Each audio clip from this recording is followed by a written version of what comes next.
Justice. Alors, d'abord, j'aimerais moi aussi remercier le travail des interprètes et m'excuser à l'avance pour le débit de mes mots. J'ai la réputation de parler très vite et j'espère m'amender avec les années. Alors, merci pour votre travail. Je m'installe ici devant vous avec toute l'humilité qui s'impose. C'est un projet qui débute et dont l'objet a été largement évoqué par mes collègues, qui porte donc, qui souhaite en tout cas s'attarder à la question du morcellement normatif et institutionnel du droit du travail. On va revenir sur ce que Patrice a dit tantôt. Ça m'a fait réfléchir beaucoup. Et son impact sur l'accès à la justice du travail. Donc, le fruit des réflexions que je vais partager ici devant vous est le fruit d'une réflexion commune que je mène avec les collègues qui sont ici depuis plusieurs années. Elles ne m'appartiennent pas en propre. Et Patrice plus récemment, mais avec Richard, Martine, Rachel, évidemment Guylaine, depuis plusieurs années, nous travaillons sur cette question en dilettante. Alors, je pense que mes collègues l'ont bien soulevé, l'harcèlement au travail, le bullying dans le cas australien est certainement un exemple archétypal du phénomène de morcellement ou de fragmentation, comme on l'appelle dans la littérature anglophone, du droit du travail.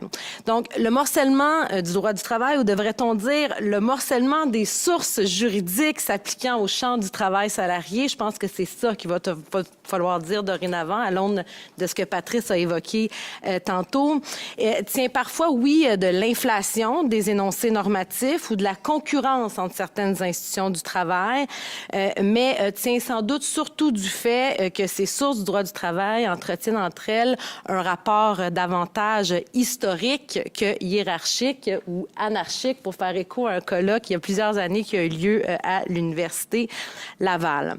Alors, sur le plan des sources du droit, effectivement, le droit du travail tel qu'on l'entend, nous, au Québec, composé des lois, des sources négociées, des droits de la personne de plus en plus et de plus en plus aussi de certaines normes issues du droit des obligations qu'il faut prendre en compte maintenant. Ces sources juridiques, donc, qui s'appliquent au champ du travail salarié, je vais le dire comme ça dorénavant, sont multiples. Comment s'articulent-elles entre elles? Sur le plan institutionnel, Guylaine l'a évoqué, mais je veux quand même souligner à grands traits, parce que je ne sais pas si nous sommes tous et toutes des juristes ici, la question est double sur le plan institutionnel.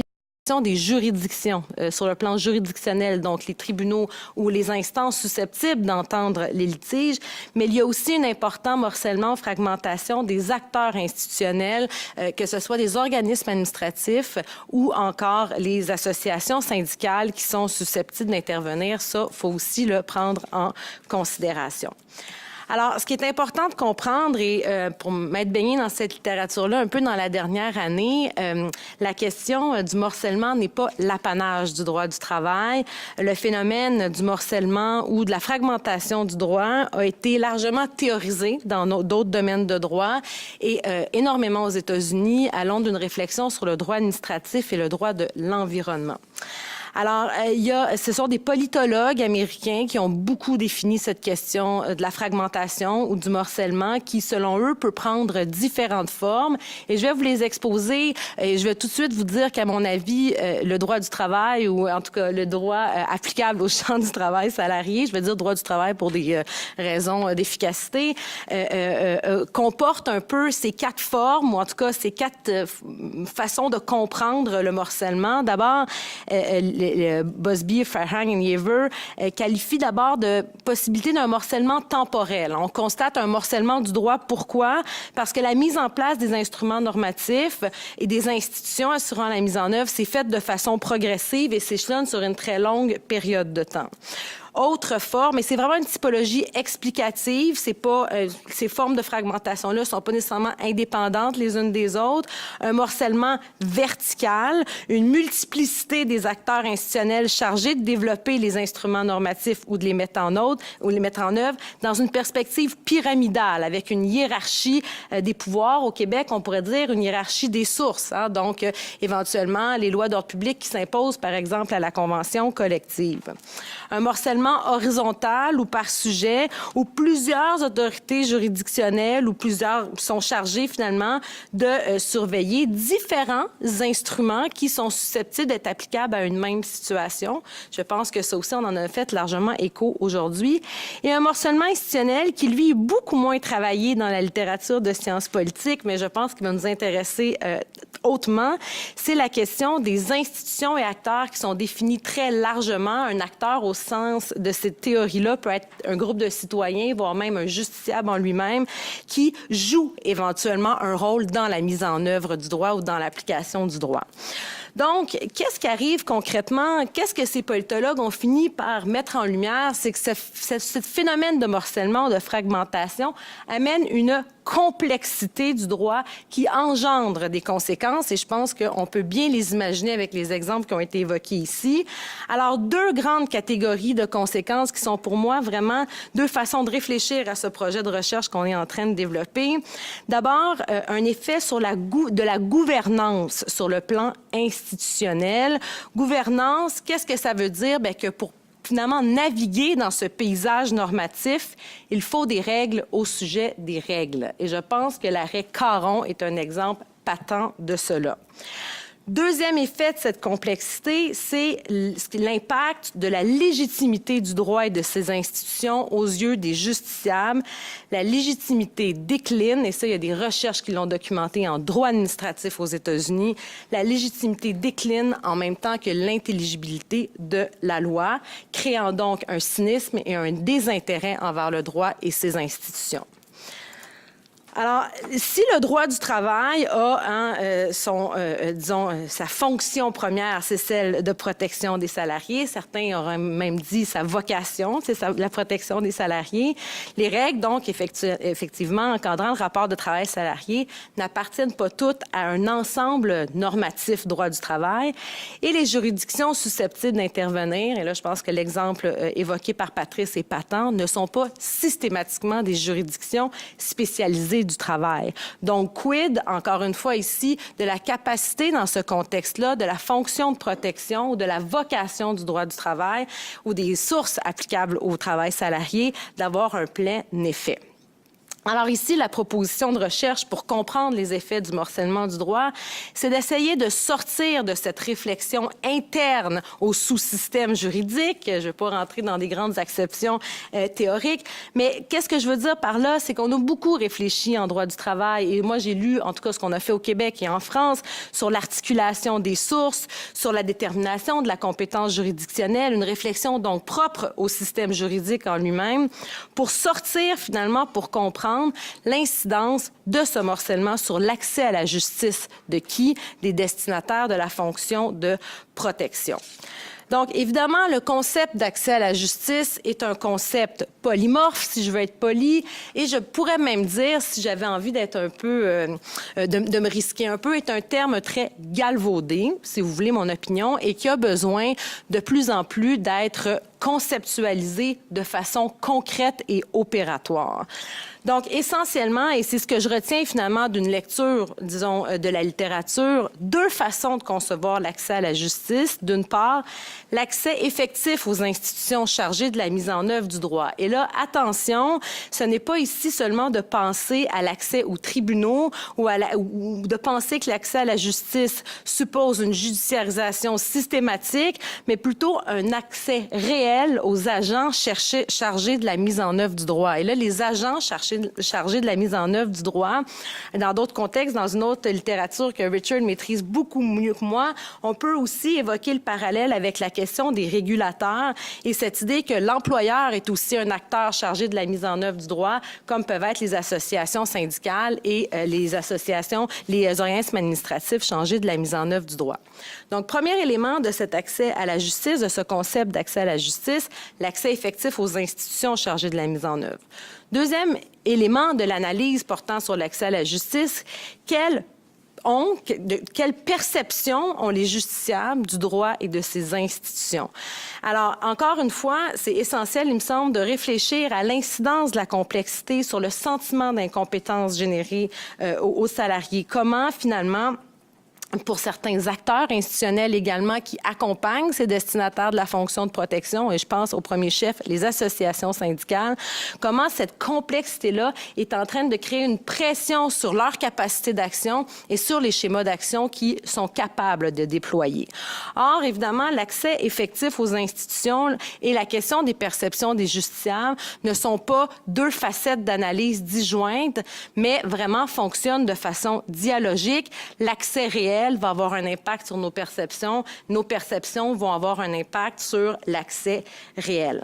Alors ici, c'est de vraiment garder en tête d'avoir une définition opératoire de l'accès à la justice et de réfléchir, et évidemment, la définition que je vous propose est une définition située, c'est de réfléchir au pouvoir transformateur du droit, au pouvoir transformateur de la justice, compte tenu du fait que notre objet, c'est le droit du travail, qui a évidemment une fonction claire, et on pourrait même dire, et je cite évidemment Hugh Collins dans son article de 1989, une vocation.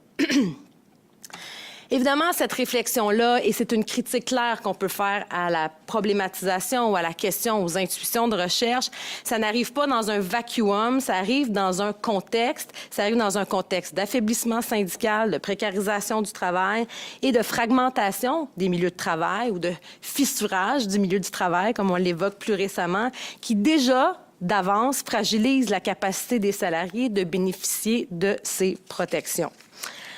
Alors, évidemment, l'hypothèse au cœur du projet, et on va être vraiment ravis d'entendre votre avis et votre opinion sur cette question-là, et évidemment, sans être la seule cause, et ça, c'est important de le souligner, le morcellement du droit est, selon nous, en tout cas, je parle au nous, j'en suis là, j'en parle au nous, je vous rentre dans mon bateau complètement.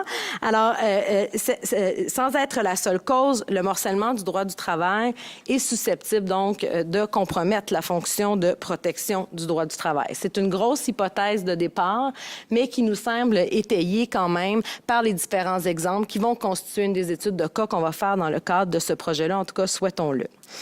Maintenant, je vais conclure avec ça et peut-être pour engager la discussion avec vous plus largement, pour documenter l'incidence de cet état de morcellement sur l'accès au droit et l'accès à la justice ou sur l'accès effectif des protections. Ça aussi, sur le plan terminologique, il faut réfléchir à ce que tout ça veut dire.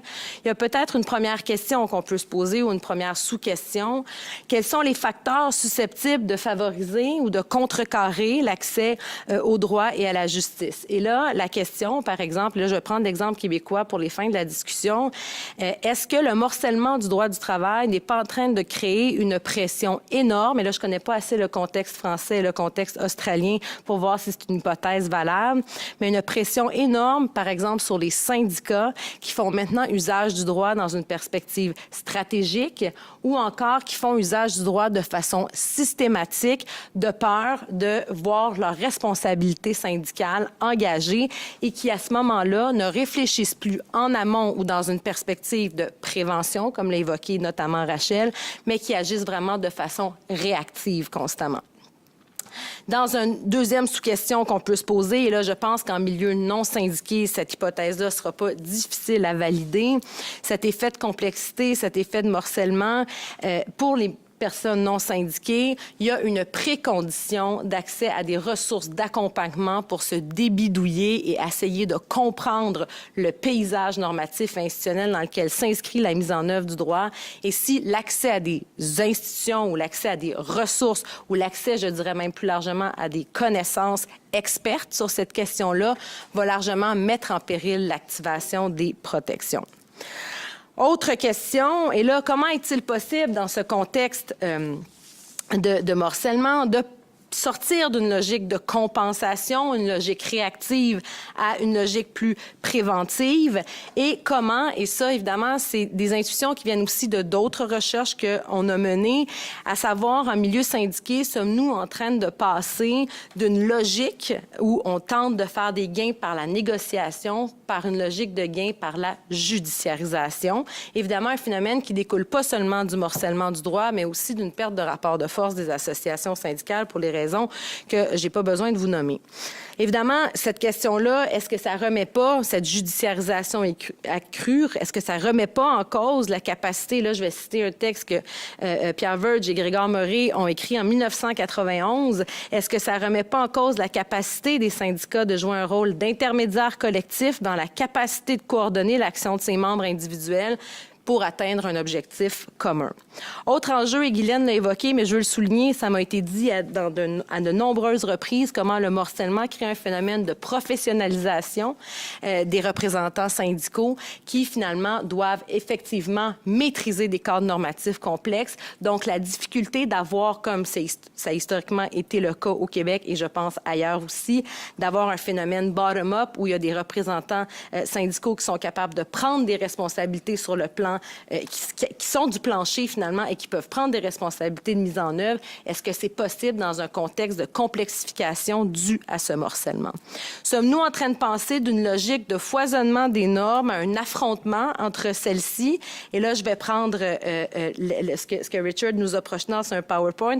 Est-ce qu'on doit réfléchir maintenant dans une logique à quel est l'objectif du cadre normatif? Un objectif de compensation, un objectif de prévention, un objectif de déontologie, un objectif de sanctionner la diffamation. Est-ce que c'est comme ça qu'il va falloir réfléchir dans une perspective de confrontation de ces différents cadres régulatoires et donc d'un changement complet de paradigme? Dernier élément. Dernière sous-question, est-ce que les institutions disposent de l'expertise et de la marge de manœuvre nécessaire? Et là, quand je parle d'institutions, je parle d'acteurs institutionnels. Évidemment, au-delà des acteurs, des organismes administratifs, des tribunaux, il y a au cœur de tout ça l'acteur syndical qui, encore une fois, et ça fait un lien avec la question de la professionnalisation et du passage de la négo vers la judiciarisation. Est-ce que les syndicats disposent de la capacité organisationnelle, de l'expertise pour être capables d'assurer une mise en œuvre optimale du droit du travail encore aujourd'hui? Alors, je vais conclure en disant quelles sont les alternatives. Alors, il y a peut-être, et là, j'ai envie de vous reciter des travaux qui ont été faits par Fernand Morin et un dialogue que Fernand Morin et Pierre Verge ont entretenu pendant une bonne partie de leur carrière sur que fait-on avec cet état de morcellement? Ça fait quand même plusieurs années. On a une idée de codifier le droit du travail au Québec. Si on regarde ce qui se passe en France, on peut se demander si finalement c'est une solution qui va avoir des retombées effectives.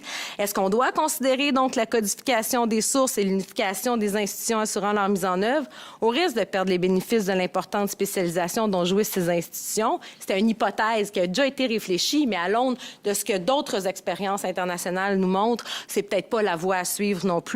Ou doit-on prioriser une réforme de la compétence et des pouvoirs qui sont conférés aux institutions chargées de mettre en œuvre le droit, tout en maintenant intacte l'architecture actuelle des sources du droit du travail? Ou est-ce qu'on doit dépasser ces deux alternatives-là pour chercher d'autres solutions aux enjeux posés par le morcellement?